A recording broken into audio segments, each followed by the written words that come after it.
ಆತ್ಮೀಯ ವೀಕ್ಷಕರೇ, ಶ್ರೀ ಬಸವ ಟಿವಿ ಅರ್ಪಿಸುವ ಆರೋಗ್ಯ ಮತ್ತು ಆಧ್ಯಾತ್ಮ ಕಾರ್ಯಕ್ರಮಕ್ಕೆ ನಿಮ್ಮೆಲ್ಲರಿಗೂ ಸ್ವಾಗತ.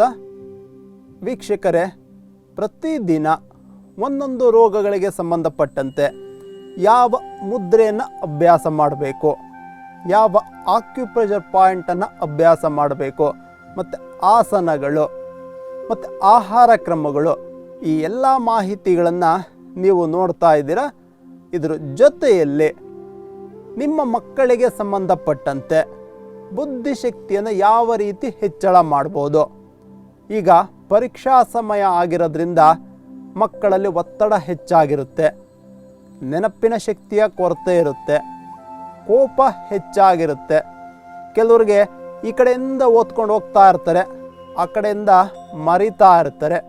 ಮರೆಗುಳಿತನ ಅಥವಾ ನೆನಪಿನ ಶಕ್ತಿಯ ಕೊರತೆ ಇರ್ತಕ್ಕಂಥವ್ರು ಒಂದು ಸರಳ ವಿಧಾನ ಬರುತ್ತೆ. 1 ಗಂಟೆ ನೀವು ಓದ್ತೀರಾ ಅಂದರೆ 1 ನಿಮಿಷ ಈ ಮುದ್ರೆಯನ್ನು, ಆಕ್ಯುಪ್ರೆಷರ್ ಪಾಯಿಂಟನ್ನು ಅಭ್ಯಾಸ ಮಾಡೋದ್ರಿಂದ ನಿಮ್ಮ ನೆನಪಿನ ಶಕ್ತಿ ಹೆಚ್ಚಾಗುತ್ತೆ, ಗ್ರಹಿಸ್ತಕ್ಕಂತಹ ಸಾಮರ್ಥ್ಯ ಹೆಚ್ಚಾಗುತ್ತೆ. ನಿಮ್ಮ ಮಕ್ಕಳಲ್ಲಿ ನೆನಪಿನ ಶಕ್ತಿ ಹೆಚ್ಚಾಗಬೇಕು, ಬುದ್ಧಿಶಕ್ತಿ ಹೆಚ್ಚಾಗಬೇಕು, ಆ ಪರೀಕ್ಷಾ ಭಯ ನಿವಾರಣೆ ಆಗಬೇಕು ಅಂದರೆ ಇಲ್ಲಿ ಒಂದು ಮುದ್ರೆ ಬರುತ್ತೆ. ಆ ಮುದ್ರೆಗಳನ್ನು, ಆಕ್ಯುಪ್ರೆಷರ್ ಪಾಯಿಂಟನ್ನು ತಿಳಿಸ್ಕೊಡೋದಕ್ಕೆ ಬಂದಿರತಕ್ಕಂತಹ ಖ್ಯಾತ ಅಂತಾರಾಷ್ಟ್ರೀಯ ಯೋಗ ಗುರುಗಳು ಹಾಗೂ ಆಧ್ಯಾತ್ಮ ಚಿಂತಕರಾದಂತಹ ಗೀತಮ್ಮರವರಿಗೆ ಸ್ವಾಗತವನ್ನು ಕೋರ್ತಾ ಇದ್ದೀನಿ. ಇದನ್ನು ಜ್ಞಾನ ಮುದ್ರೆ ಅಂತ ಕರಿತೀವಿ. ತೋರು ಬೆರಳಿನ ತುದಿಗೆ ಹೆಬ್ಬೆರಳ ತುದಿಯನ್ನು ಈ ರೀತಿ ಸೇರಿಸ್ಬೇಕು. ಇದಕ್ಕೆ ಜ್ಞಾನ ಮುದ್ರೆ ಅಂತ ಕರಿತೀವಿ. ಹೆಸರಲ್ಲೇ ಇದೆ ಜ್ಞಾನ. ಯಾರಿಗೆ ಮೆಮೊರಿ ಲಾಸ್ ಆಗ್ತಾ ಇರುತ್ತೆ, ಮರೆಗುಳಿತನ ಹೆಚ್ಚಾಗಿರುತ್ತೆ, ಅಂಥವರಿಗೆ ಹೆಚ್ಚು ಅನುಕೂಲ ಆಗುತ್ತೆ. ಈ ಜ್ಞಾನ ಮುದ್ರೆಯ ಜೊತೆಯಲ್ಲಿ 1 ನಿಮಿಷ ಪ್ರಾಣಾಯಾಮವನ್ನು ಅಭ್ಯಾಸ ಮಾಡಿ. ಇಲ್ಲ ಅಂದರೆ ಈ ಜ್ಞಾನ ಮುದ್ರೆಯ ಜೊತೆಯಲ್ಲಿ 1 ನಿಮಿಷ ಸಹಜವಾಗಿ ಉಸಿರಾಟವನ್ನು ಮಾಡೋದ್ರಿಂದ ಮರೆಗುಳಿತನ ಕಡಿಮೆ ಆಗುತ್ತೆ, ಮೆಮೊರಿ ಪವರ್ ಜಾಸ್ತಿ ಆಗುತ್ತೆ. ಇನ್ನು ವಯಸ್ಸಾದಂತೆ ವಯಸ್ಸಾಗ್ತಾ ಆಗ್ತಾ ಆಗ್ತಾ ಕೋಪ ಜಾಸ್ತಿ ಆಗ್ತಾ ಇರುತ್ತೆ, ಮರೆವು ಕಡಿಮೆ ಆಗ್ತಾ ಇರುತ್ತೆ. ಅಂಥವರಿಗೆ ಇದು ಹೆಚ್ಚು ಅನುಕೂಲ ಆಗುತ್ತೆ. ದಿನನಿತ್ಯ 1 ನಿಮಿಷ ಈ ಜ್ಞಾನ ಮುದ್ರೆಯನ್ನು ಅಭ್ಯಾಸ ಮಾಡಿದ್ರೆ ಹೆಚ್ಚು ಅನುಕೂಲ ಆಗುತ್ತೆ. ಅದರಲ್ಲೂ ಪರೀಕ್ಷೆ ಹತ್ರ ಬರ್ತಾ ಇದೆ, 2 ಗಂಟೆ 3 ಗಂಟೆ ಓದ್ತೀರಾ ಅಂದರೆ 1 ಗಂಟೆಗೆ 1 ಸಾರಿ ಈ ಮುದ್ರೆಯನ್ನು ಅಭ್ಯಾಸ ಮಾಡಿ. ಈ ಮುದ್ರೆಯನ್ನು ಅಭ್ಯಾಸ ಮಾಡ್ತಾ ಓದೋದ್ರಿಂದ ಮೆಮೊರಿ ಜಾಸ್ತಿ ಆಗುತ್ತೆ, ಮರೆಗುಳಿತನ ಕಡಿಮೆ ಆಗ್ತಾ ಬರುತ್ತೆ, ಮನಸ್ಸು ಏಕಾಗ್ರತೆಯಿಂದ ಕೂಡಿರುತ್ತೆ. ಈ ಮುದ್ರೆಯ ಜೊತೆಯಲ್ಲಿ ಪ್ರಾಣಾಯಾಮಗಳನ್ನು ಅಭ್ಯಾಸ ಮಾಡಿದ್ರೆ ನಿಮಗೆ ಹೆಚ್ಚು ಅನುಕೂಲ ಆಗುತ್ತೆ. ವೀಕ್ಷಕರೇ, ಈ ಬಿಂದುವನ್ನು ಬ್ರೈನ್ ಪಾಯಿಂಟ್ ಅಂತ ಕರೀತಾರೆ, ಮೆದುಳಿನ ಬಿಂದು. ಯಾವಾಗ ಈ ವಾಯು ತತ್ವ ಮತ್ತು ಮೆದುಳಿನ ಬಿಂದು ಎರಡೂ ಸಂಯೋಗ ಆಗುತ್ತೋ ಅದನ್ನು ಜ್ಞಾನ ಬಿಂದು ಅಥವಾ ಜ್ಞಾನ ಮುದ್ರೆ ಅಂತ ಕರೀತಾರೆ. ಯಾವಾಗ ಮೆದುಳಿಗೆ ರಕ್ತ ಪೂರೈಕೆ ಚೆನ್ನಾಗಾಗುತ್ತೋ, ಮೆದುಳಿನ ಗ್ರಹಿಸ್ತಕ್ಕಂತಹ ಸಾಮರ್ಥ್ಯ, ಬುದ್ಧಿಶಕ್ತಿ ಹೆಚ್ಚಾಗುತ್ತೆ. ನಿದ್ದೆಗೆಟ್ಟು ಓದಬಾರ್ದು, ಕಣ್ತುಂಬ ನಿದ್ರೆಯನ್ನು ಮಾಡಬೇಕು.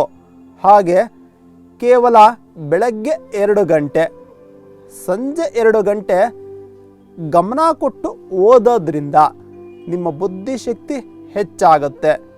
ಕೆಲವರು ಹೇಳ್ತಾರೆ, ಸರ್ ನಾನು ಗಂಟೆಗಟ್ಟಲೆ ಓದ್ತೀನಿ ಸರ್, ಆದರೂ ನನಗೆ ನೆನಪಿನ ಶಕ್ತಿ ಹೆಚ್ಚಾಗ್ತಾ ಇಲ್ಲ, ಓದಿದ್ದೆಲ್ಲ ಮರ್ತೋಗುತ್ತೆ, ಆಮೇಲೆ ಹಲವಾರು ಆಲೋಚನೆಗಳು ಬರುತ್ತೆ.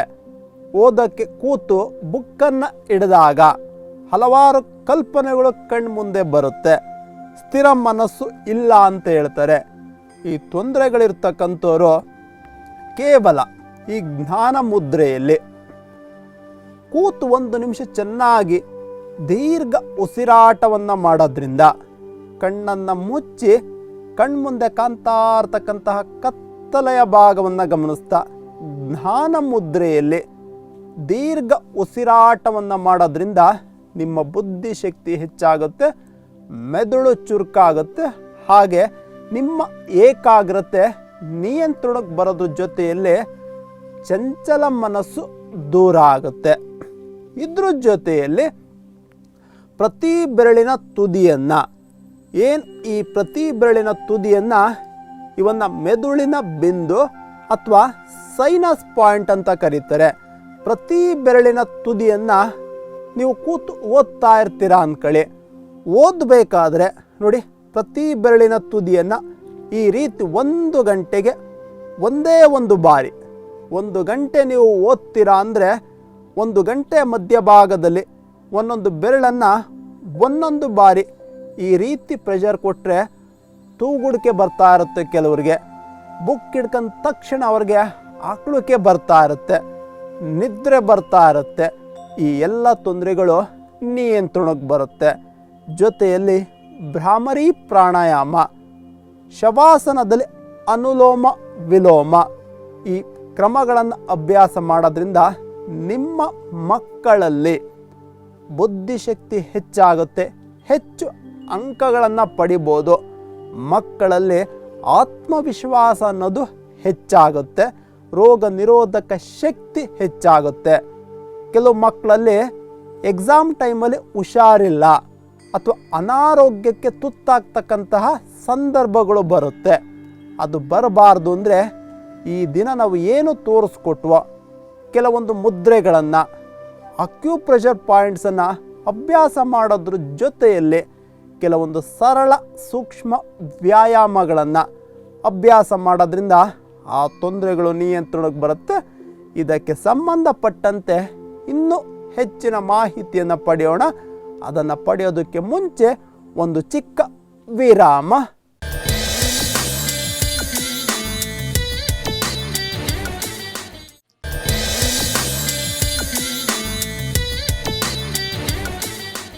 ವಿರಾಮದ ನಂತರ ಆರೋಗ್ಯ ಮತ್ತು ಆಧ್ಯಾತ್ಮ ಕಾರ್ಯಕ್ರಮಕ್ಕೆ ಮತ್ತೊಮ್ಮೆ ಸ್ವಾಗತ. ಆತ್ಮೀಯ ವೀಕ್ಷಕರೇ, ನೀವು ಮಕ್ಕಳಿಗೆ ಏನೆಲ್ಲ ಕೊಟ್ಟರೂ ಆರೋಗ್ಯವನ್ನು ಕೊಡಲಿಲ್ಲ ಅಂದರೆ ನಿಮ್ಮ ಎಲ್ಲ ಶ್ರಮ ವ್ಯರ್ಥ ಆಗುತ್ತೆ. ನಿಮ್ಮ ಮಕ್ಕಳು ಚೆನ್ನಾಗಿರಲಿ ಅಂತ ಕೇಳಿದ್ದೆಲ್ಲ ಕೊಡಿಸ್ತಾ ಇರ್ತೀರ, ಆದರೆ ಆರೋಗ್ಯದ ವಿಚಾರದಲ್ಲಿ ನಿರ್ಲಕ್ಷ್ಯವನ್ನು ವಹಿಸ್ತಾ ಇರ್ತೀವಿ. ನಿಮ್ಮ ಮಕ್ಕಳು ಹೆಚ್ಚು ನೀರು ಕುಡಿತಾ ಇದ್ದೀರಾ ಇಲ್ವಾ? ಸಮಯಕ್ಕೆ ಸರಿಯಾಗಿ ಊಟ ತಿಂಡಿ ಮಾಡ್ತಾ ಇದ್ದಾರಾ ಇಲ್ವಾ? ನಾವು ಅದನ್ನು ಗಮನಿಸೋದಿಲ್ಲ. ಮಕ್ಕಳಿಗೆ ತಿನ್ನೋದಕ್ಕೆ ಎಷ್ಟು ಕೊಡ್ತೀವೋ ಅಷ್ಟೇ ಪ್ರಮಾಣದ ನೀರನ್ನು ನಾವು ಕುಡಿಸೋದಿಲ್ಲ. ಮಕ್ಕಳು ಏನು ಮಾಡ್ತಾರೆ, ಚೆನ್ನಾಗಿ ತಿಂತಾ ಇರ್ತಾರೆ, ಆದರೆ ನೀರನ್ನು ಕುಡ್ದಿರಲ್ಲ. ಆವಾಗ ಮಕ್ಕಳಲ್ಲಿ ಕಾನ್ಸ್ಟಿಪೇಷನ್, ಹೊಟ್ಟೆ ನೋವು, ಮಲಬದ್ಧತೆ ಅಥವಾ ಅಜೀರ್ಣ, ತಲೆನೋವು ಅಥವಾ ಅಲರ್ಜಿ, ಈ ರೀತಿ ಹಲವಾರು ತೊಂದರೆಗಳು ಕಾಣಬಹುದು. ಮಕ್ಕಳಿಗೆ ವಿಶೇಷವಾಗಿ ಜಂತುಳು ಸಹ ಕಂಡುಬರುತ್ತೆ. ಹಾಗಾಗಿ ಮಕ್ಕಳಿಗೆ ತಿನ್ನೋದು ಎಷ್ಟು ಮುಖ್ಯನೋ ಅಷ್ಟೇ ಚೆನ್ನಾಗಿ ನೀರನ್ನು ಕುಡಿಯೋದು ಮುಖ್ಯ. ನಿಮ್ಮ ಮಕ್ಕಳು ಕನಿಷ್ಠ 2.5ರಿಂದ 4 ಲೀಟರಷ್ಟು ನೀರು ಕುಡಿತಾ ಇದ್ದಾರಾ ಇಲ್ವಾ? ವಯೋಮಾನಕ್ಕೆ ತಕ್ಕಂತೆ ನೀರನ್ನು ಕುಡಿಯೋದ್ರಿಂದ ಅವರ ಹೊಟ್ಟೆ ನೋವು ನಿಯಂತ್ರಣಕ್ಕೆ ಬರುತ್ತೆ, ಅಜೀರ್ಣ ಎಲ್ಲ ಸಮಸ್ಯೆಗಳು ನಿಯಂತ್ರಣಕ್ಕೆ ಬರುತ್ತೆ. ಹೊಟ್ಟೆಯನ್ನು ದೇವಾಲಯ ಅಂತ ಕರೀತಾರೆ. ಹೊಟ್ಟೆ ಎಷ್ಟು ಸ್ವಚ್ಛವಾಗಿರುತ್ತೋ ಅಷ್ಟು ಆರೋಗ್ಯ ಚೆನ್ನಾಗಿರುತ್ತೆ. ಮಕ್ಕಳೇನು ಮಾಡ್ತಾರೆ ಅಂದರೆ ಚೆನ್ನಾಗಿ ಜಿಗಿಯಲ್ಲ, ಹಾಗೆ ನುಂಗ್ತಾರೆ. ಯಾವಾಗ ಸಿಕ್ಕಿದ್ದನ್ನೆಲ್ಲ ಸುಮ್ಮನೆ ತುಂಬ್ಕಂತ ಬಂದರೆ ಹೊಟ್ಟೆ ಕಸದ ತೊಟ್ಟಿಯ ರೀತಿ ಆಗುತ್ತೆ. ಈ ಹೊಟ್ಟೆಯನ್ನು ದೇವಾಲಯದ ರೀತಿ ಸ್ವಚ್ಛವಾಗಿಟ್ಕೊಂಡ್ರೆ ಆರೋಗ್ಯ ಚೆನ್ನಾಗಿರುತ್ತೆ. ನಿಮ್ಮ ಮನೆಯಲ್ಲಿ ನೀವು ಗಮನಿಸಿರ್ಬೋದು, ದೇವ್ರ ಮನೆ ಎಷ್ಟು ಸ್ವಚ್ಛವಾಗಿರುತ್ತೋ ಆ ರೀತಿ ಹೊಟ್ಟೆಯನ್ನು ಸ್ವಚ್ಛವಾಗಿಟ್ಕೊಂಡ್ರೆ ನಿಮ್ಮ ಆರೋಗ್ಯ ಚೆನ್ನಾಗಿರುತ್ತೆ, ದೇಹ ಮನಸ್ಸು ಸದೃಢವಾಗಿರುತ್ತೆ. ಸಿಕ್ಕಿದ್ದನ್ನೆಲ್ಲ ಹೊಟ್ಟೆಗೆ ನಾವು ತುಂಬ್ತಾ ಬಂದರೆ ಏನಾಗುತ್ತೆ, ಕಸದ ತೊಟ್ಟಿ ಗೊತ್ತಿರುತ್ತಲ್ಲ, ಆ ರೀತಿ ಹೊಟ್ಟೆ ಹಾಳಾಗುತ್ತೆ. ಯಾವಾಗ ಹೊಟ್ಟೆ ಗೂಡಾಣ ಆಗುತ್ತೋ, ಹೊಟ್ಟೆಗೆ ಸಂಬಂಧಪಟ್ಟಂತಹ ತೊಂದರೆಗಳು ಹೆಚ್ಚಾಗುತ್ತೋ, ಒಂದೊಂದೇ ಕಾಯಿಲೆಗಳು ನಿಮ್ಮನ್ನು ಬಾಧಿಸುತ್ತೆ. ಜೊತೆಯಲ್ಲಿ ನಿಮ್ಮ ಮಕ್ಕಳಿಗೆ ನೆನಪಿನ ಶಕ್ತಿ ಕುಂಠಿತ ಆಗುತ್ತೆ. ಹಾಗಾಗಿ ನಿಮ್ಮ ಮಕ್ಕಳು ಬುದ್ಧಿಶಕ್ತಿ ಹೆಚ್ಚಾಗಬೇಕು, ಚೆನ್ನಾಗಿ ಓದಬೇಕು ಅಂದರೆ ಅವರು ತಿನ್ನೋದು ಎಷ್ಟು ಮುಖ್ಯನೋ ಅಷ್ಟೇ ಚೆನ್ನಾಗಿ ನೀರು ಕುಡಿತಾರ ಅಲ್ವಾ ಗಮನಿಸಿ. ಜೊತೆಯಲ್ಲಿ ನಾವು ತೋರಿಸ್ಕೊಟ್ಟಂತಹ ಕೆಲವೊಂದು ಮುದ್ರೆಗಳನ್ನು, ಅಕ್ಯುಪ್ರೆಷರ್ ಪಾಯಿಂಟನ್ನು ಅಭ್ಯಾಸ ಮಾಡಲಿ. ಇನ್ನು ಕೆಲವು ಮುದ್ರೆಗಳು ಬರುತ್ತೆ. ಆ ಮುದ್ರೆಗಳು ಯಾವುವು ಅನ್ನೋದನ್ನು ಈಗ ಇಲ್ಲಿ ನೋಡೋಣ. ಇದನ್ನ ವಾಯು ಮುದ್ರೆ ಅಂತ ಕರಿತೀವಿ. ತೋರು ಬೆರಳನ್ನ ಈ ರೀತಿ ಮಡಚಿ, ಹೆಬ್ಬೆರಳನ್ನ ಅದರ ಮೇಲೆ ಈ ರೀತಿ ನಿಲ್ಲಿಸಬೇಕು. ಇದನ್ನ ವಾಯು ಮುದ್ರೆ ಅಂತ ಕರಿತೀವಿ. ಯಾರಿಗೆ ಬೆನ್ನು ನೋವಿರುತ್ತೆ, ಮಂಡಿ ನೋವಿರುತ್ತೆ, ಭುಜ ನೋವಿರುತ್ತೆ, ಕುತ್ತಿಗೆ ನೋವಿರುತ್ತೆ, ಹಾಗೆ ಸಿಯಾಟಿಕಾ ಇರುತ್ತೆ, ಅಂಥವರಿಗೆ ಹೆಚ್ಚು ಅನುಕೂಲ ಆಗುತ್ತೆ. ಅದರಲ್ಲೂ ಗ್ಯಾಸ್ಟ್ರಿಕ್ ಸಮಸ್ಯೆಯಿಂದ ಬರ್ತಕ್ಕಂತಹ ಬೆನ್ನು ನೋವಿಗೆ ಈ ಮುದ್ರೆ ರಾಮಬಾಣ. ಈ ಮುದ್ರೆಯ ಜೊತೆಯಲ್ಲಿ ಪ್ರಾಣಾಯಾಮಗಳನ್ನು ನಿಧಾನವಾಗಿ ಅಭ್ಯಾಸ ಮಾಡಬೇಕು. ಗ್ಯಾಸ್ಟ್ರಿಕ್ ಸಮಸ್ಯೆ ಇದ್ದಾಗ ಈ ಮುದ್ರೆಯ ಜೊತೆಯಲ್ಲಿ ಪ್ರಾಣಾಯಾಮಗಳನ್ನು ನಿಧಾನವಾಗಿ ಅಭ್ಯಾಸ ಮಾಡಿದಾಗ ಬೆನ್ನು ನೋವು, ಮಂಡಿ ನೋವು ನಿಯಂತ್ರಣಕ್ಕೆ ಬರುತ್ತೆ. ಇಲ್ಲ ಅಂದರೆ ಮಂಡಿ ನೋವು, ಬೆನ್ನು ನೋವು ಜಾಸ್ತಿ ಆಗುತ್ತೆ. ಹಾಗಾಗಿ ನಿಧಾನವಾಗಿ, ಕ್ರಮಬದ್ಧವಾಗಿ ಉಸಿರಾಟದ ಜೊತೆಯಲ್ಲಿ ಈ ಮುದ್ರೆಯೊಂದಿಗೆ ಪ್ರಾಣಾಯಾಮಗಳನ್ನು ಅಭ್ಯಾಸ ಮಾಡಿ. ಹಾಗೆ ಗ್ಯಾಸ್ಟ್ರಿಕ್ ಸಮಸ್ಯೆ ಇದ್ದರೆ, ಹೊಟ್ಟೆ ಉಬ್ಬರ ಇದ್ದರೆ, ಅಜೀರ್ಣ ಇರ್ತಕ್ಕಂಥವ್ರಿಗೂ ಕೂಡ ಈ ಮುದ್ರೆಯ ಜೊತೆಯಲ್ಲಿ ಪ್ರಾಣಾಯಾಮ ಮಾಡಿದ್ರೆ ಹೆಚ್ಚು ಅನುಕೂಲ ಆಗುತ್ತೆ. ಹಾಗೆ ಈ ಮುದ್ರೆಯನ್ನು ಗಮನಿಸಿ. ಇದನ್ನು ಆಕಾಶ ಮುದ್ರೆ ಅಂತ ಕರಿತೀವಿ. ಯಾರಿಗೆ ಹೃದ್ರೋಗಗಳಿರುತ್ತೆ, ಹಾಗೆ ಯಾರಿಗೆ ಶ್ರವಣ ದೋಷಗಳಿರುತ್ತೆ, ಹಾರ್ಟ್ ಬ್ಲಾಕೇಜ್ ಇರುತ್ತೆ, ಅಂಥವರಿಗೆ ಹೆಚ್ಚು ಅನುಕೂಲ ಆಗುತ್ತೆ. ಗ್ಯಾಸ್ಟ್ರಿಕ್ ಸಮಸ್ಯೆಯಿಂದ ಎದೆ ಉರಿ ಬರ್ತಾ ಇರುತ್ತೆ. ಎದೆ ಉರಿ ಬಂದ ನಂತರ ಹಾರ್ಟ್ ಬ್ಲಾಕೇಜ್ ಆಗ್ತಾ ಬರುತ್ತೆ. ಈ ವಾಯು ಮುದ್ರೆಯ ನಂತರ ಆಕಾಶ ಮುದ್ರೆಯ ಜೊತೆಯಲ್ಲಿ ಪ್ರಾಣಾಯಾಮಗಳನ್ನು ನಿಧಾನವಾಗಿ ಅಭ್ಯಾಸ ಮಾಡಿದಾಗ ಹಾರ್ಟ್ ಬ್ಲಾಕೇಜ್ ಕಡಿಮೆ ಆಗ್ತಾ ಬರುತ್ತೆ. ಯಾರಿಗೆ ಶ್ರವಣ ದೋಷಗಳಿರುತ್ತೆ ಅಂಥವರಿಗೆ ಇದು ಹೆಚ್ಚು ಅನುಕೂಲ ಆಗುತ್ತೆ. ಕಿವಿ ಸೋರ್ತಾ ಇರುತ್ತೆ, ಕಿವಿ ಕೇಳಿಸ್ತಾ ಇರಲ್ಲ. ಈ ಮುದ್ರೆಯ ಜೊತೆಯಲ್ಲಿ 1 ನಿಮಿಷ ಪಾರ್ಶ್ವ ನಾಭಿ ಚಕ್ರ ಪ್ರಾಣಾಯಾಮ, ಹಾಗೆ ನಾಭಿ ಚಕ್ರ ಪ್ರಾಣಾಯಾಮ, ಅನುಲೋಮ ವಿಲೋಮ ಪ್ರಾಣಾಯಾಮ 1 ನಿಮಿಷಗಳ ಕಾಲ ಆಕಾಶ ಮುದ್ರೆಯಲ್ಲಿ ಅಭ್ಯಾಸ ಮಾಡಿದ್ರೆ ಹೆಚ್ಚು ಅನುಕೂಲ ಆಗುತ್ತೆ. ಅದರಲ್ಲೂ ವಾಯು ಮುದ್ರೆಯ ನಂತರ ಆಕಾಶ ಮುದ್ರೆಯಲ್ಲಿ ಅಭ್ಯಾಸ ಮಾಡಿದ್ರೆ ಹಾರ್ಟ್ ಬ್ಲಾಕೇಜ್ ಇರ್ತಕ್ಕಂಥವ್ರಿಗೆ ಹೃದ್ರೋಗಗಳ ಸಮಸ್ಯೆ ನಿಯಂತ್ರಣಕ್ಕೆ ಬರುತ್ತೆ. ಆತ್ಮೀಯ ವೀಕ್ಷಕರೇ, ಈ ಮುದ್ರೆಗಳನ್ನು ಖಾಲಿ ಹೊಟ್ಟೆಯಲ್ಲಿ ಅಭ್ಯಾಸ ಮಾಡಿದ್ರೆ ಹೆಚ್ಚು ಲಾಭ, ಅಥವಾ ಊಟದ ನಂತರ ಅರ್ಧ ಗಂಟೆಯ ನಂತರ ಈ ಮುದ್ರೆಗಳನ್ನು ಅಭ್ಯಾಸ ಮಾಡೋದ್ರಿಂದ ಆ ತೊಂದರೆಗಳು ನಿಯಂತ್ರಣಕ್ಕೆ ಬರುತ್ತೆ. ಮಕ್ಕಳು ಓದ್ತಾ ಇರ್ತಾರೆ, ಓದಬೇಕಾದ್ರೆ ಅಥವಾ ವಾಕಿಂಗ್ ಮಾಡಬೇಕಾದ್ರೆ ಅಥವಾ ಶಾಲೆಗಳಲ್ಲಿ ಪಾಠವನ್ನು ಕೇಳಬೇಕಾದ್ರೆ ನಿದ್ರೆ ಬರ್ತಾ ಇರುತ್ತೆ, ತೂಗುಡಿಸ್ತಾ ಇರ್ತಾರೆ, ಅಥವಾ ಕೇಳ್ತಕ್ಕಂತಹ ಸಾಮರ್ಥ್ಯ ಕಮ್ಮಿ ಇರುತ್ತೆ.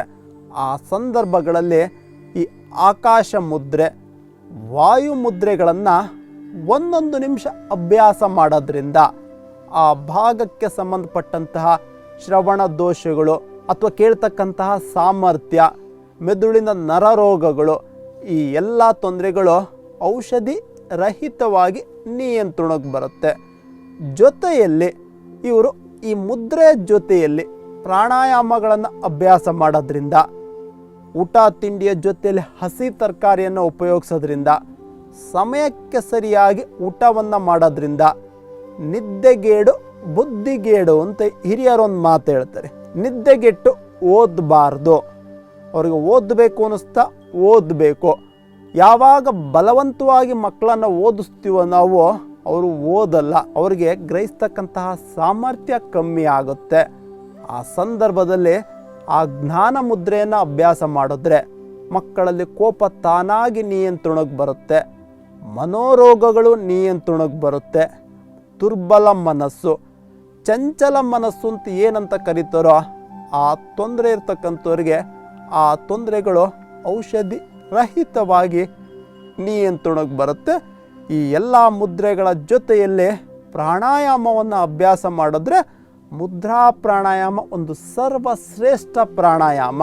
ಪ್ರಾಣಾಯಾಮಗಳಲ್ಲಿ ಅತಿ ಸರ್ವಶ್ರೇಷ್ಠ ಪ್ರಾಣಾಯಾಮ ನಾಭಿಚಕ್ರ ಪ್ರಾಣಾಯಾಮವನ್ನು ಅಭ್ಯಾಸ ಮಾಡೋದ್ರಿಂದ ದೇಹದಲ್ಲಿ ರೋಗ ನಿರೋಧಕ ಶಕ್ತಿ ಹೆಚ್ಚಾಗುತ್ತೆ.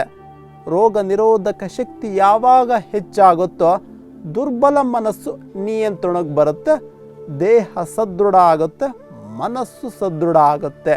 ಈ ರೀತಿ ಇನ್ನೂ ಹಲವಾರು ಮಾಹಿತಿಗಳು ಬರುತ್ತೆ. ಈ ಮಾಹಿತಿಗಳನ್ನು ಹೆಚ್ಚು ಮಾಹಿತಿಗಳನ್ನು ಪಡೆಯೋದಕ್ಕೆ ಮುಂಚೆ ಒಂದು ಚಿಕ್ಕ ವಿರಾಮವನ್ನು ಪಡೆಯೋಣ.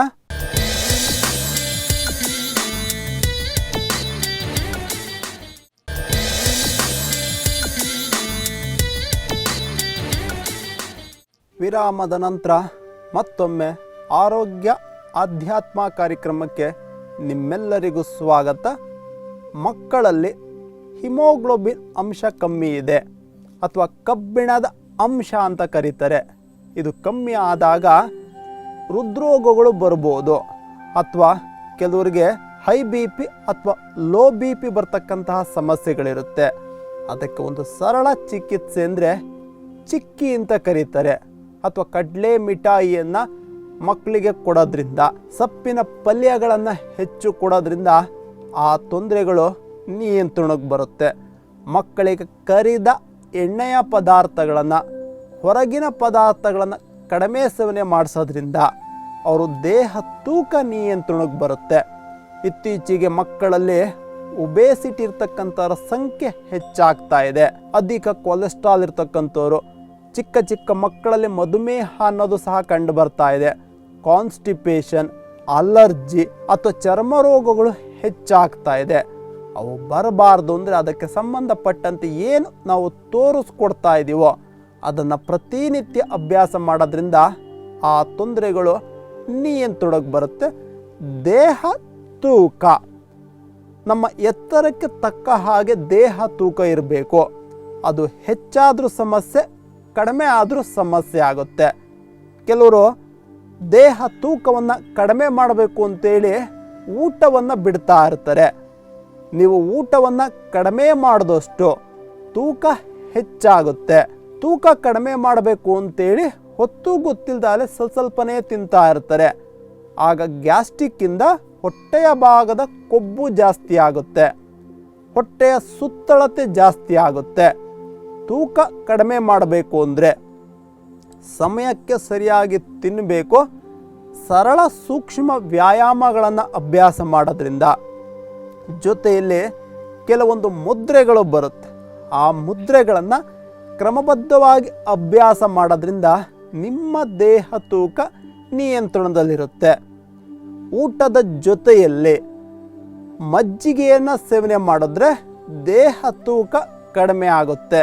ನೀವೇನಾದರೂ ತೂಕ ಜಾಸ್ತಿ ಮಾಡಬೇಕು ಅಂದರೆ ಊಟದ ಜೊತೆಯಲ್ಲಿ ಮೊಸರಿಗೆ ಸ್ವಲ್ಪ ಸಕ್ಕರೆಯನ್ನು ಹಾಕ್ಕೊಂಡು ಸೇವನೆಯನ್ನು ಮಾಡೋದ್ರಿಂದ ನಿಮ್ಮ ದೇಹ ತೂಕ ಹೆಚ್ಚಾಗುತ್ತೆ. ದೇಹ ತೂಕ ಕಡಿಮೆ ಮಾಡಬೇಕು ಅಂದರೆ ಊಟದ ಜೊತೆಯಲ್ಲಿ ಹಸಿ ತರಕಾರಿಗಳನ್ನು ಸೇವನೆ ಮಾಡಬೇಕು. ಊಟದ ಜೊತೆಯಲ್ಲಿ ಸಿಹಿಯನ್ನು ಸೇವನೆ ಮಾಡಿದ್ರೆ ದೇಹ ತೂಕ ಹೆಚ್ಚಾಗುತ್ತೆ. ಊಟದ ಜೊತೆಯಲ್ಲಿ ಬಾಳೆ ಹಣ್ಣನ್ನು ಸೇವನೆ ಮಾಡಿದ್ರೆ ನಿಮ್ಮ ದೇಹ ತೂಕ ಹೆಚ್ಚಾಗುತ್ತೆ. ಊಟದ ಜೊತೆಯಲ್ಲಿ ಹಸಿ ತರಕಾರಿಗಳನ್ನು ಸೇವನೆ ಮಾಡಿದ್ರೆ ನಿಮ್ಮ ದೇಹ ತೂಕ ಕಮ್ಮಿ ಆಗುತ್ತೆ. ಊಟದ ಕೊನೆಯಲ್ಲಿ ಐಸ್ ಕ್ರೀಮನ್ನು ತಿಂದರೆ ನಿಮ್ಮ ದೇಹ ತೂಕ ಹೆಚ್ಚಾಗುತ್ತೆ ಅಥವಾ ಕೊಲೆಸ್ಟ್ರಾಲ್ ಅಥವಾ ಒಬೇಸಿಟಿ ಅನ್ನೋದು ಹೆಚ್ಚಾಗುತ್ತೆ. ಅದಕ್ಕೆ ಸಂಬಂಧಪಟ್ಟಂತೆ ಇನ್ನೂ ಹೆಚ್ಚಿನ ಮಾಹಿತಿಯನ್ನು ನೋಡೋಣ. ಇದನ್ನ ಸೂರ್ಯ ಮುದ್ರೆ ಅಂತ ಕರಿತೀವಿ. ಉಂಗುರದ ಬೆರಳನ್ನ ಈ ರೀತಿ ಮಡಚಿ ಅದರ ಮೇಲೆ ಹೆಬ್ಬೆರಳನ್ನ ಈ ರೀತಿ ನಿಲ್ಲಿಸ್ಬೇಕು. ಇದನ್ನ ಸೂರ್ಯ ಮುದ್ರೆ ಅಂತ ಕರಿತೀವಿ. ಯಾರಿಗೆ ಬ್ಯಾಡ್ ಕೊಲೆಸ್ಟ್ರಾಲ್ ಇರುತ್ತೆ, ಒಬೇಸಿಟಿ ಜಾಸ್ತಿ ಇರುತ್ತೆ, ದೇಹ ತೂಕ ಹೆಚ್ಚಾಗಿರುತ್ತೆ ಅಂಥವರಿಗೆ ಹೆಚ್ಚು ಅನುಕೂಲ ಆಗುತ್ತೆ. ಈ ಮುದ್ರೆಯ ಜೊತೆಯಲ್ಲಿ ಪ್ರಾಣಾಯಾಮಗಳನ್ನು ಅಭ್ಯಾಸ ಮಾಡಿದಾಗ ದೇಹ ತೂಕ ಕಡಿಮೆ ಆಗುತ್ತೆ. ಮಕ್ಕಳಲ್ಲಿ ಇತ್ತೀಚೆಗೆ ದೇಹ ತೂಕ ಅನ್ನೋದು ಜಾಸ್ತಿ ಆಗ್ತಾ ಇದೆ. ಅದಕ್ಕೆ ಮೂಲ ಕಾರಣ ಜಂಕ್ ಫುಡ್ ಅಥವಾ ಕರಿದ ಪದಾರ್ಥಗಳು, ಬೇಕರಿ ಪದಾರ್ಥಗಳನ್ನು ಅತಿಯಾಗಿ ಸೇವಿಸೋದ್ರಿಂದ ದೇಹ ತೂಕ ಹೆಚ್ಚಾಗ್ತಾ ಇದೆ. ಈ ಮುದ್ರೆಯ ಜೊತೆಯಲ್ಲಿ ಪ್ರಾಣಾಯಾಮಗಳನ್ನು ಅಭ್ಯಾಸ ಮಾಡಿ ಪ್ರತಿ ಊಟ ತಿಂಡಿಯ ಜೊತೆ ಹಸಿ ತರಕಾರಿಗಳನ್ನು ಬಳಸಿದಾಗ ನಿಮ್ಮ ದೇಹ ತೂಕ, ಅದರಲ್ಲೂ ಬ್ಯಾಡ್ ಕೊಲೆಸ್ಟ್ರಾಲ್ ಅಂತ ಕರಿತೀವಿ, ನಮ್ಮ ದೇಹದಲ್ಲಿ ಗುಡ್ ಕೊಲೆಸ್ಟ್ರಾಲ್ ಹಾಗೆ ಬ್ಯಾಡ್ ಕೊಲೆಸ್ಟ್ರಾಲ್ ಅಂತ 2 ರೀತಿಯ ಕೊಲೆಸ್ಟ್ರಾಲ್ ಬರುತ್ತೆ. ಬ್ಯಾಡ್ ಕೊಲೆಸ್ಟ್ರಾಲ್ ಜಾಸ್ತಿ ಆದರೆ ಹೃದ್ರೋಗಗಳು ಜಾಸ್ತಿ ಆಗುತ್ತೆ ಅಥವಾ ಹಾರ್ಟ್ ಅಟ್ಯಾಕ್ ಆಗ್ತಕ್ಕಂತಹ ಸಂಭವ ಜಾಸ್ತಿ ಇರುತ್ತೆ. ಹಾಗಾಗಿ ಈ ಮುದ್ರೆಗಳನ್ನು ಅಭ್ಯಾಸ ಮಾಡಿದಾಗ ಬ್ಯಾಡ್ ಕೊಲೆಸ್ಟ್ರಾಲ್ ಕಡಿಮೆ ಆಗುತ್ತೆ, ದೇಹ ತೂಕ ಕಡಿಮೆ ಆಗುತ್ತೆ. ನಂತರ ಇಲ್ಲಿ ಗಮನಿಸಿ, ಇದನ್ನು ಪೃಥ್ವಿ ಮುದ್ರೆ ಅಂತ ಕರಿತೀವಿ. ಇದನ್ನು ಅಭ್ಯಾಸ ಮಾಡಿದ್ರೆ ದೇಹ ತೂಕ ಜಾಸ್ತಿ ಆಗುತ್ತೆ. ಯಾರಿಗೆ ದೇಹ ತೂಕವನ್ನು ಜಾಸ್ತಿ ಮಾಡ್ಕೋಬೇಕು ಅಂತಿರ್ತಾರೆ ಅಂಥವರು ಒಂದೇ 1 ನಿಮಿಷ, ಪ್ರತಿನಿತ್ಯ 1 ನಿಮಿಷ ಈ ಪೃಥ್ವಿ ಮುದ್ರೆಯನ್ನು ಅಭ್ಯಾಸ ಮಾಡಿದ್ರೆ ದೇಹ ತೂಕ ಜಾಸ್ತಿ ಆಗುತ್ತೆ. ಅಥವಾ ನಾನೀಗ 70 kg ಇದ್ದೀನಿ, 70 kg ಇರಬೇಕು ಅನ್ನೋರು ಈ ಪೃಥ್ವಿ ಮುದ್ರೆಯನ್ನು ಅಭ್ಯಾಸ ಮಾಡಿದ್ರೆ ದೇಹ ತೂಕ ಸಮಸ್ಥಿತಿಯಲ್ಲಿರುತ್ತೆ. ಹಾಗೆ ಪ್ರತಿ ಊಟ ತಿಂಡಿಯ ಜೊತೆ ಮೊಸರನ್ನ, ಪ್ರತಿ ಊಟ ತಿಂಡಿಯ ನಂತರ ಬಾಳೆಹಣ್ಣನ್ನು ತಿನ್ನೋದ್ರಿಂದ ದೇಹ ತೂಕ ಜಾಸ್ತಿ ಆಗುತ್ತೆ. ಈ ಮುದ್ರೆಗಳ ಜೊತೆಯಲ್ಲಿ ಮುಖ್ಯವಾಗಿ ಪ್ರಾಣಾಯಾಮಗಳನ್ನು ಅಭ್ಯಾಸ ಮಾಡಿದಾಗ ನಿಮಗೆ ಬಹುಬೇಗ ಲಾಭ ಆಗುತ್ತೆ. ಆತ್ಮೀಯ ವೀಕ್ಷಕರೇ, ಯಾವ ರೋಗಕ್ಕೆ ಯಾವ ಮುದ್ರೆಯನ್ನು ಮಾಡಬೇಕು, ಯಾವ ಅಕ್ಯುಪ್ರೆಷರ್ ಪಾಯಿಂಟನ್ನು ಅಭ್ಯಾಸ ಮಾಡಬೇಕು ಮತ್ತು ಆಹಾರ ಕ್ರಮಗಳನ್ನು ನೋಡಿದ್ರೆ ನಾವು ಎಲ್ಲದಕ್ಕೂ ಮಾತ್ರೆಯನ್ನು ಸೇವನೆ ಮಾಡ್ತಾ ಬಂದರೆ ಆ ಮಾತ್ರೆಗಳ ಸೇವನೆಯ ಅಡ್ಡ ಪರಿಣಾಮದಿಂದ ಹಲವಾರು ರೋಗಗಳು ಹೆಚ್ಚಾಗುತ್ತೆ. ತಲೆನೋವು ಅಂತ ಮಾತ್ರೆಯನ್ನು ತಾಣ್ತಾ ಇರ್ತೀವಿ, ಮಾತ್ರೆಗಳ ಸೇವನೆಯಿಂದ ಗ್ಯಾಸ್ಟ್ರಿಕ್ ಸಮಸ್ಯೆ ಹೆಚ್ಚಾಗುತ್ತೆ. ಆಗ ಮತ್ತೊಂದು ಮಾತ್ರೆಯನ್ನು ತಾಂತೀವಿ, ಕಾನ್ಸ್ಟಿಪೇಷನ್ ಶುರುವಾಗುತ್ತೆ. ಈ ರೀತಿ ಒಂದೊಂದು ಮಾತ್ರೆಗಳ ಸೇವನೆ ಹೆಚ್ಚಾದಷ್ಟು ನಿಮ್ಮ ರೋಗಗಳ ಸಂಖ್ಯೆ ಹೆಚ್ಚಾಗುತ್ತೆ. ಮುಂದಿನ ಸಂಚಿಕೆಗಳಲ್ಲಿ ಪ್ರತಿಯೊಂದು ರೋಗಗಳಿಗೆ ಸಂಬಂಧಪಟ್ಟಂತೆ ಔಷಧಿ ರಹಿತ ಚಿಕಿತ್ಸಾ ಕ್ರಮಗಳನ್ನು, ಯಾವ ರೋಗಕ್ಕೆ ಯಾವ ಆಸನವನ್ನು ಮಾಡಬೇಕು, ಸೂರ್ಯ ನಮಸ್ಕಾರವನ್ನು ಮಂಡಿ ನೋವಿರ್ತಕ್ಕಂಥವ್ರು, ಬೆನ್ನು ನೋವಿರ್ತಕ್ಕಂಥವ್ರು ಅಭ್ಯಾಸ ಮಾಡಬೇಕಾ ಮಾಡಬಾರ್ದಾ, ಈ ರೀತಿ ಹಲವಾರು ಮಾಹಿತಿಗಳನ್ನು ಮುಂದಿನ ಸಂಚಿಕೆಗಳಲ್ಲಿ ತಿಳಿಸ್ಕೊಡ್ತೀವಿ. ಹಾಗೆ ಔಷಧಿ ರಹಿತವಾಗಿ ದೇಹ ತೂಕವನ್ನು ಯಾವ ರೀತಿ ನಿಯಂತ್ರಣಕ್ಕೆ ತರಬೇಕು. ಇತ್ತೀಚೆಗೆ ಹೃದ್ರೋಗಗಳು, ಹೃದಯಾಘಾತಗಳ ಸಂಖ್ಯೆ ಹೆಚ್ಚಾಗ್ತಾ ಇದೆ. ಔಷಧಿ ರಹಿತವಾಗಿ ನಿಮ್ಮ ಹೃದ್ರೋಗವನ್ನು, ಹೈ ಬಿ ಪಿನ ಯಾವ ರೀತಿ ನಿಯಂತ್ರಣಕ್ಕೆ ತರಬಹುದು ಅನ್ನೋ ಸಂಪೂರ್ಣ ಮಾಹಿತಿಯನ್ನು ಮುಂದಿನ ಸಂಚಿಕೆಗಳಲ್ಲಿ ತಿಳಿಸ್ಕೊಡ್ತಾ ಇದ್ದೀವಿ. ಆತ್ಮೀಯ ವೀಕ್ಷಕರೇ, ಆರೋಗ್ಯದ ಅರಿವನ್ನು ಮೂಡಿಸ್ತಕ್ಕಂಥದ್ದು, ಸಂಸ್ಕಾರವನ್ನು ನೀಡ್ತಕ್ಕಂಥದ್ದು ನಮ್ಮ ಬಸವ ಟಿವಿಯ ಧ್ಯೇಯೋದ್ದೇಶ. ಇದು ಶ್ರೀ ಬಸವ ಟಿವಿಯ ಒಂದು ಅಳಿಲು ಸೇವೆ. ಇದು ಸಂಸ್ಕಾರದ ಬೆಳಕು. ಶರಣಾರ್ಥಿಗಳು.